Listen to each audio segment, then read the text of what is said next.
একটা সময় সাহেব ছিল একেবারে গরিব পরিবারের ছেলে। ছোট্ট একটা মাটির ঘরে মা, বাবা আর দুই ভাই নিয়ে কষ্টে দিন চলত। বাবার আয় ছিল অল্প, আর সেটা দিয়ে সংসার চালানো খুব কঠিন ছিল। এক ঈদের সময় এক আত্মীয় সাহেবকে একটা সাদা হাঁস উপহার দিয়েছিল। কেউ হয়তো হেসে উড়িয়ে দিত, কিন্তু সাহেব সেই হাঁসটাকে পুষতে শুরু করল নিজের সন্তানের মতো। প্রতিদিন পুকুর পাড়ে নিয়ে যেত, খাওয়াত, আদর করত। দিন যতই যেতে লাগল, সাহেব হাঁসটার সঙ্গে এক ধরনের সম্পর্ক গড়ে তুলল। সেই হাঁস ডিম দিত এবং ধীরে ধীরে তার সংখ্যা বাড়তে লাগল। একদিন সাহেব মনে মনে ভাবল, হাঁস দিয়ে যদি এটা করা যায়, তাহলে মুরগি দিয়ে তো আরও কিছু করা সম্ভব। সেই দিন থেকেই সাহেব শুরু করল তার মুরগি পালার স্বপ্ন। পুকুর পাড়ের এক কোণে বাঁশ আর পুরনো টিন দিয়ে একটা ছোট্ট খাঁচা বানাল। কোনো পুঁজি ছিল না, তাই জমিয়ে রাখা হাঁস বিক্রি করে কিনল 4টা বাচ্চা মুরগি।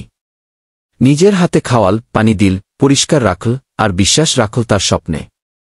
সাহেব প্রতিদিন খুব সকালে উঠে মুরগিদের দেখাশোনা করত, তারপর চলে যেত অন্যের জমিতে কাজ করতে।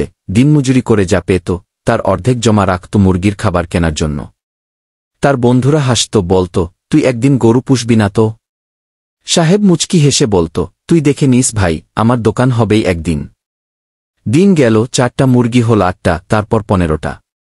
একটা সময় সাহেব স্থানীয় হাট থেকে কিছু ব্রয়লার মুরগি কিনে আনল। এবার সে ভাবল, এত পরিশ্রম করছি, একটা দোকান খুলি না কেন? তাই সে গ্রামের রাস্তার পাশে এক চিলতে জায়গায় একটা ছোট্ট ছাউনির নিচে দোকান খুলল। নাম রাখল সাহেব চিকেন সেন্টার।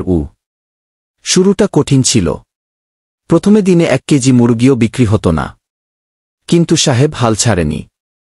দোকান পরিষ্কার রাখত, ভালোভাবে কাস্টমারকে বুঝিয়ে বলত, একদম রাখত না, দরাদরি করলেও বিক্রি করত হাসিমুখে। ধীরে ধীরে তার দোকানে ভিড় বাড়তে লাগল। গ্রামবাসীরা বলল, সাহেবের দোকান মানেই ভালো মাংস, বিশ্বাসের জায়গা ঘি।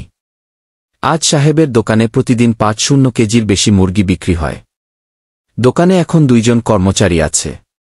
সাহেব নিজেই হিসাব রাখে, কাস্টমার সামলায়, আর হেসে বলে, আমি এক হাঁস দিয়ে শুরু করেছিলাম, আজ আমার দোকান আছে, আর সেটা ভালোবাসা, পরিশ্রম আর স্বপ্ন দিয়ে বানানো।